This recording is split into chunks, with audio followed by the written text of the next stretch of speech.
if a question is huge, obviously they want you to waste time in reading that question. And in that, time management is very important, right? So many questions you can get it right or wrong just because you're short of time, isn't it? So that is the reason test taking strategy is the most important approach to score higher on your step 1. Personal experience, I focused on test taking strategy in the last 2 months of my step 1 prep, and it really boosts my score. Okay, so in this question, what are we approaching here? So as you can see, I've underlined type 1 diabetes, involuntary dribbling of urine, palpable suprapubic mass, increased post-void residual volume. So this typically tells us that this patient is having overflow incontinence, correct? Okay, so in FA, you have a page where you have 3 columns of overflow, stress, and urge incontinence. If you just know that section properly, you can solve so many questions, correct? Now this question, and the patient is 56-year-old and it is female. Now going on to the options. Okay, now you can see the correct answer is intermittent catheterization. Now, how do we solve this question?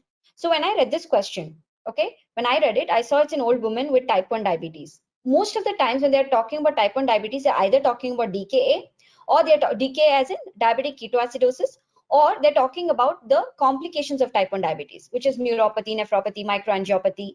And here we're talking about autonomic neuropathy. And then they say she has a 4-month history. So it's not a very acute condition, but it's gradually progressing. And coming to palpable suprapubic, that tells you there is retention of urine. So it gives away an increased post-voidal residual volume. So that tells you it's an autonomic neuropathy. Now look at these options. Here you can see E and F is about drugs. C is also drug. C, E, and F. If you see prazosin, that's an alpha antagonist, correct? We all know prazosin is acts on the internal urethral sphincter. Here we are only talking about detrusor underactivity, correct?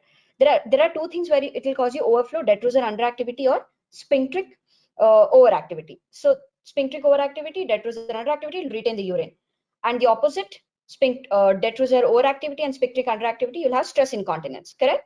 Okay. So here you can see prazosin is related to sphincter, so that is not our answer. Duloxetine and oxybutynin. Duloxetine is an SNRI. It acts as a noradrenergic serotonergic pathway, correct? So we rule it out. It's adrenergic, so it will aggravate the condition, right? Cholinergic makes you pee, adrenergic makes you not pee, correct? So duloxetine ruled out. Oxybutynin is an anticholinergic. That will also cause retention of urine. So we have already ruled out C, E, and F. Now we're only left with D, B, and A.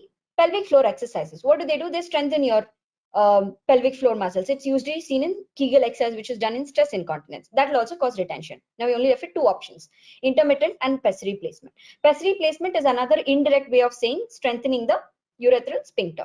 So we're left with intermittent catheterization. That's the answer. So most of your questions you have to rule out and answer. Here, what did we learn? We learned the physiology of bladder mechanism. I told you 4 things.